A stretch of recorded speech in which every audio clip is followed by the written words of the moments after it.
Hoje aqui no programa Prevenir, nós vamos falar sobre prevenção de câncer de colo de útero. E nós convidamos a doutora Nájila Tayfur, que é médica ginecologista e encarregada do setor de oncoginecologia aqui do Hospital do Servidor Público do Estado. Então seja bem-vinda, doutora Nájila, ao nosso bate-papo. Obrigada. Esse mês, especificamente, né, o Março Lilás, a gente fala da prevenção do colo de útero. Vamos falar um pouquinho então sobre a sua experiência, principalmente focada em prevenção. Primeira coisa que nós vamos falar, o colo do útero. Onde é que fica o colo do útero? O colo do útero, bom dia a todos. Gostaria de agradecer a participação, de estar aqui com vocês. Está falando sobre esse tema tão importante, né, que é a prevenção do colo de útero.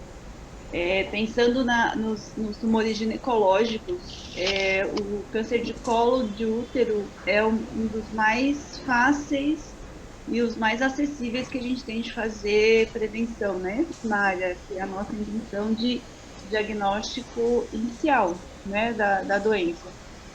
Então, o colo do útero, ele é uma continuação do útero. Se a gente for dividir o útero em duas partes, a gente divide o útero em corpo, que é a parte do útero onde a mulher desenvolve a gravidez, e o colo do útero, que é a junção dessa parte do corpo com o meio externo. Então, como que a gente consegue visualizar o colo? No exame do Papa Nicolau, o colo fica no fundo da vagina. Certo. Então, apenas com um exame físico, passando o espéculo, a gente consegue visualizar esse colo. Então, ele é de fácil acesso. Então, se a gente for falar o que é o colo é a parte que comunica o corpo do útero com a vagina, né? Ele está no finalzinho, ali no fundo do vaginal. E falando em prevenção de câncer, então é nessa região que as células começam a ter alterações que levam ao câncer, né? E como você falou, o Papa Nicolau é um exame preventivo, né? Que você... Nesse exame, o que se faz? Se colhe as células ali do colo de útero e leva para o laboratório, né? A gente colhe as células, a gente pode fazer coletas do fundo do colo ou da parte interna, isso é mais técnica, né? A gente tem algumas técnicas diferentes de coleta de papa, mas acho que isso não é a nossa intenção aqui, mas o exame do Papa Nicolau, ele vai analisar as células do colo do útero. Certo. E a gente precisa...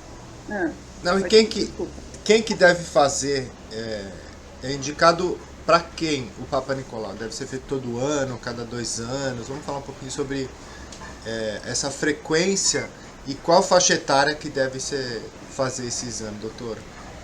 Não. A gente tem o manual do INCA, que é o que norteia, né, o Ministério da Saúde, meio que segue as orientações. A princípio, é colhido nas pacientes a partir de 25 anos de idade. Quando a gente fala isso, a gente está falando de uma prevenção do sistema de saúde, né? A gente não está priorizando, a gente não está falando de uma paciente. Claro que dentro disso a gente acaba abrindo um leque de pacientes em atividade sexual muito precoce, de 12, 13 anos, e é uma paciente que se expõe aos riscos para ter um câncer de colo. Claro que a gente não vai deixar essa paciente para fazer a primeira coleta aos 25. Mas se a gente for pensar em protocolo do nosso país, o primeiro Papa Nicolau deve ser colhido com 25 anos. E a cada 2 anos, fica alterado. E depois de 60 anos, se ela nunca teve nenhum Papa Nicolau alterado, eles autorizam a não se colher. Isso a gente fala, isso que eu estou te falando, em questão de prevenção pública de uma população para a gente fazer esse protocolo. Pensando em população, né? Não pensando aí cada paciente específico também, dependendo do resultado, dependendo do histórico, também isso também muda, né? E, e, E e o risco de a câncer gente aumenta em pacientes sexualmente ativos ou a pessoa. Isso também entra em consideração? O câncer de colo, sim, aumenta, porque ele está relacionado com o vírus do HPV, e a gente sabe que o vírus do HPV, na grande maioria das vezes, o contágio é por atividade sexual. Então, e esse vírus, ele pode ficar por muito tempo inativo ou fazer uma transformação celular muito lenta. Então, a gente sabe que a doença do colo do útero, ele tem uma evolução muito lenta. Por isso que o Ministério acaba se respaldando nisso. Se em 3 anos o paciente nunca teve um Papa Nicolau alterado, nunca teve alteração celular do vírus do HPV, acaba que essa paciente pode, pensando na pandemia que a gente teve, né? O paciente que falaria, não preciso ir no ginecologista, a gente vai pensar que é uma paciente que nunca teve uma lesão no colo, nunca teve nenhum tratamento, nunca teve nenhuma infecção por um vírus sexualmente transmissível. Talvez essa paciente, sim, falaria, eu não preciso ir no ginecologista.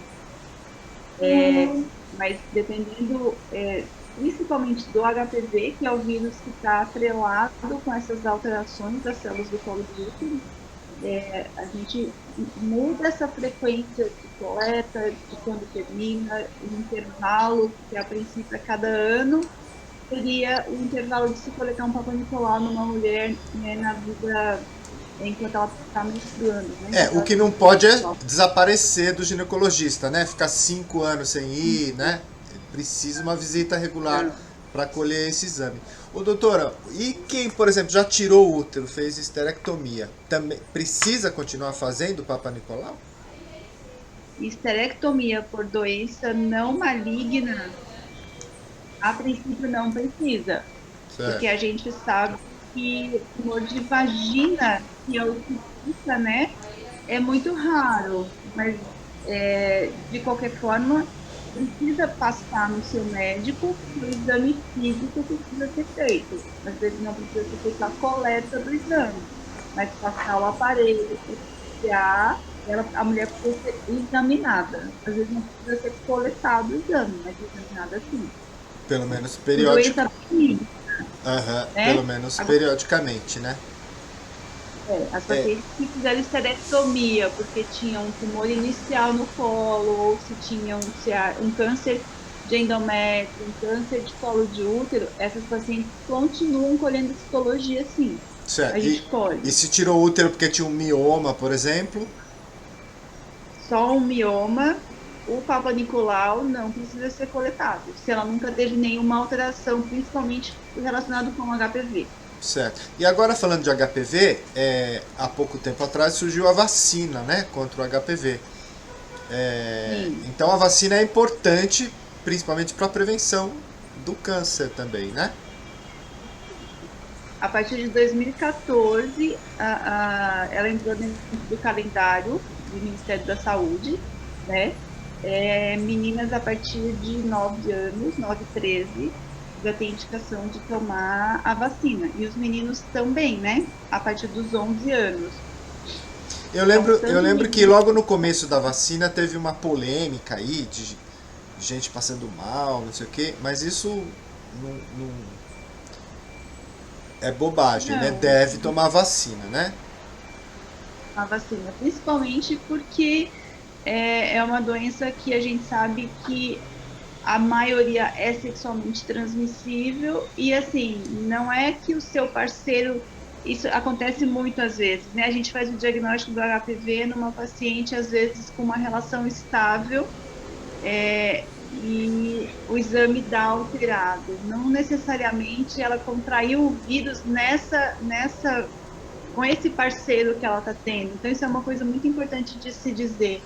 É um vírus, e esse vírus, ele às vezes ele fica na célula como o vírus da herpes de boca que a gente tem. E de tempo em tempo a gente aparece com a lesão. E não tem como você saber aonde você encostou para você pegar esse vírus. Certo. E o vírus HPV é a mesma coisa. Todos os vírus, eles têm mais ou menos nessa. Ele fica, às vezes, lá e não te faz nada. Mas, às vezes, dependendo da sua imunidade, do estresse, né? Porque a gente fala muito de saúde mental, né? Tudo isso interfere com o nosso corpo contra a ação do HPV. O HPV, o clássico, ele dá umas lesões, ele dá lesão, tipo uma verruguinha, alguma coisa assim?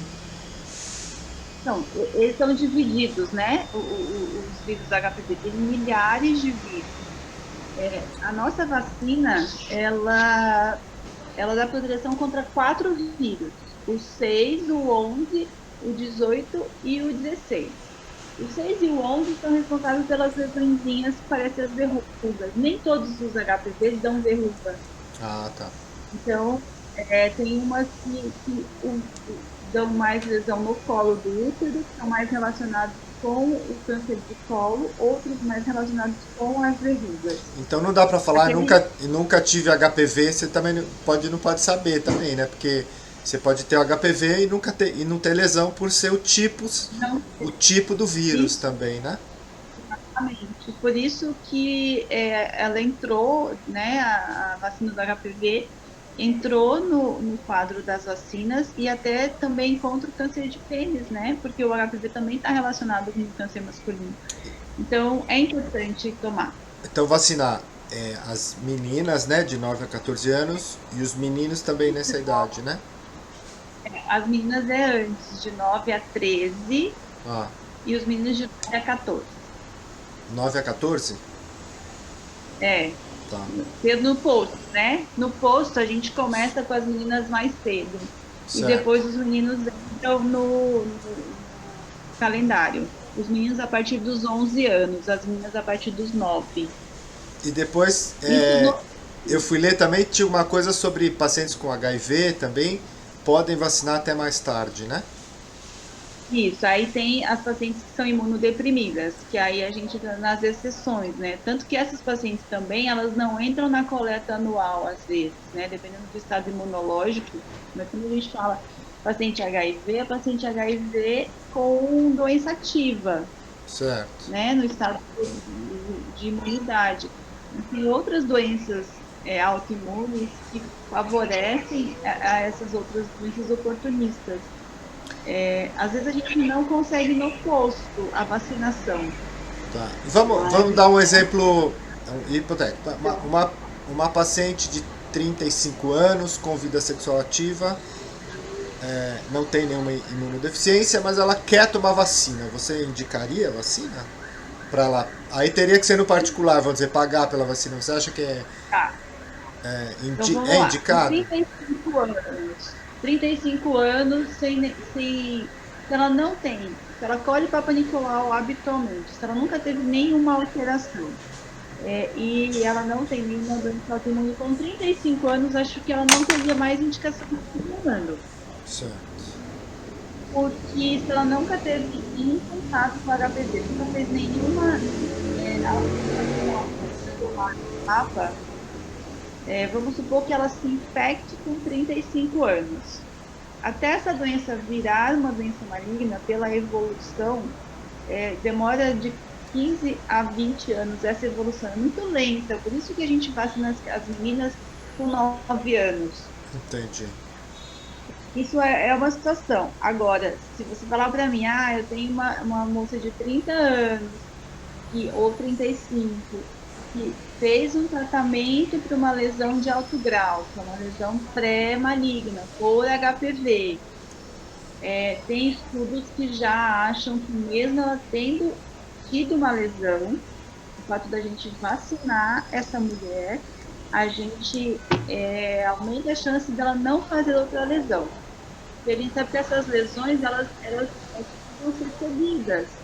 Porque o vírus a gente não tira com a lesão, a gente está tratando aquela doença, mas o vírus ainda está na célula.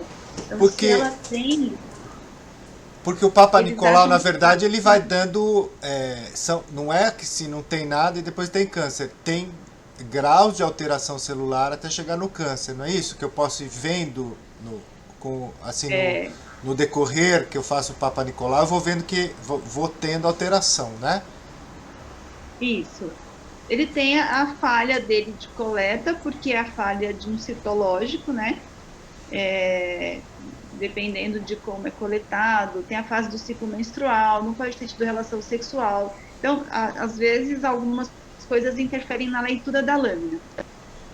Mas ele tem, né, uma chance de um falso negativo. Então, a paciente tem doença e o exame pode vir positivo, né? Não tem nada. Ela tem doença, mesmo inicial, mas a coleta do exame veio como normal. Por isso que é importante não só a coleta, o exame físico e a coleta.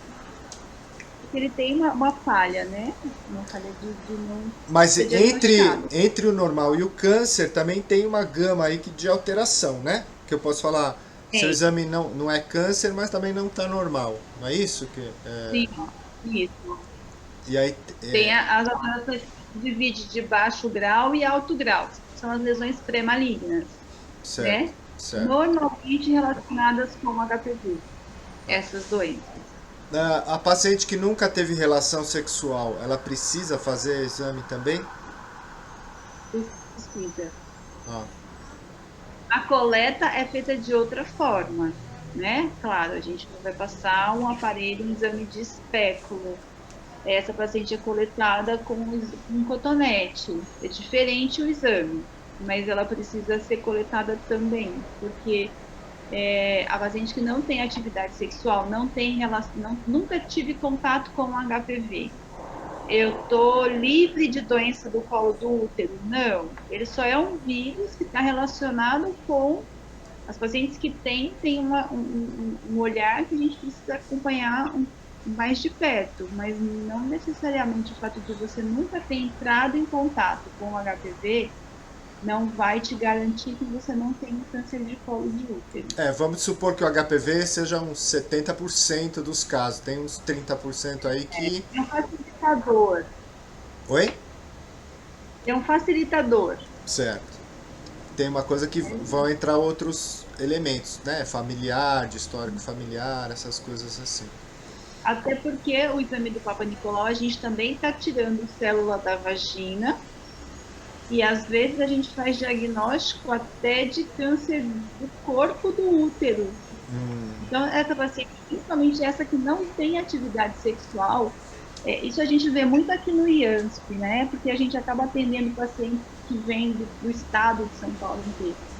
Então, eu já estou na Oncogineco há alguns anos.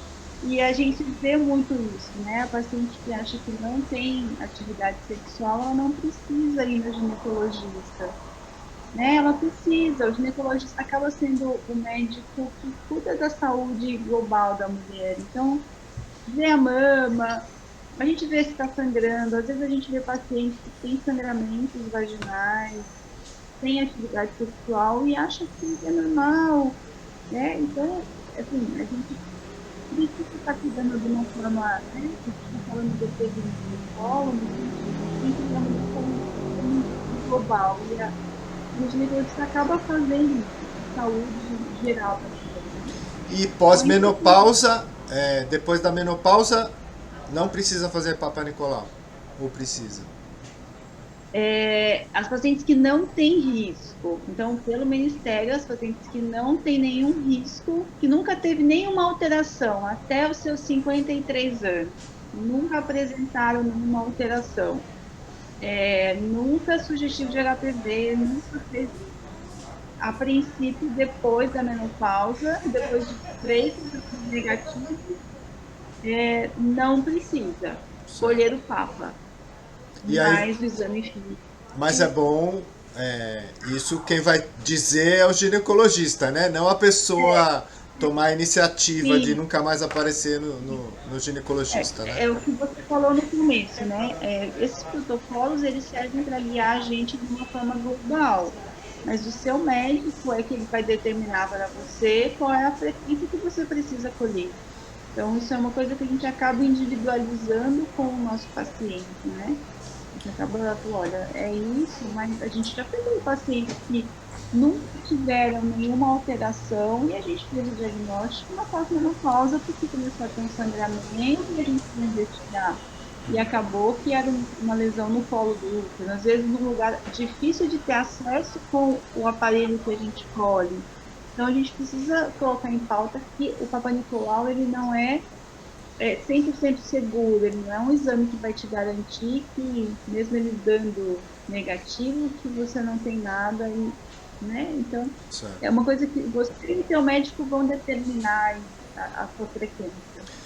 Agora é bom porque a pandemia agora começando a dar uma trégua, eu acredito que muita gente também nesses últimos 2 anos não deve ter falhado a visita ao ginecologista anual, tal. Então é bom a gente chamar atenção para isso, né? Que agora que a pandemia está baixando, voltar a fazer seus exames de rotina, voltar a fazer os exames preventivos. Quem faz tempo que não vai no ginecologista, procurar o ginecologista para fazer esse exame, né, doutora? Mesmo que ache que está tudo bem, que não está sentindo nada, eu acho que, né, é que você falou, a pandemia deu uma trégua, tá na hora da gente aproveitar isso para colocar a casa em ordem, né? Bom, doutor, acho que a gente tocou nos pontos fundamentais aqui, né? Faltou alguma coisa para a gente falar? Então, eu acho que é importante essa questão de voltar, né? A gente está voltando aí o nosso normal, né? Já estamos sem máscara, já estamos, né? As coisas estão voltando ao normal. É na hora da gente voltar a cuidar e assim, acho que muita gente realmente deixou de lado um pouco aí aos médicos, né? É importante a gente retomar mesmo a nossa vida e os nossos controles, né? Nossos cuidados Sim, e se tem alguma com a nossa dúvida, não fique saúde. esperando. Se acha que vai ou que não vai, não fique esperando. Vai até o ginecologista e faça essa pergunta pessoalmente, né? Porque daí você vai saber melhor sobre o seu caso, sobre os últimos exames que você fez. Com certeza. Então, doutora, muito obrigado pelo papo. O papo é rápido, é mais para a gente tocar nos assuntos importantes. Então, muito obrigado pela sua participação. Obrigada. Bom dia a todos aí. Aproveitem as dicas que a gente deu e vamos cuidar da saúde. Obrigada. Imagina, obrigado a você.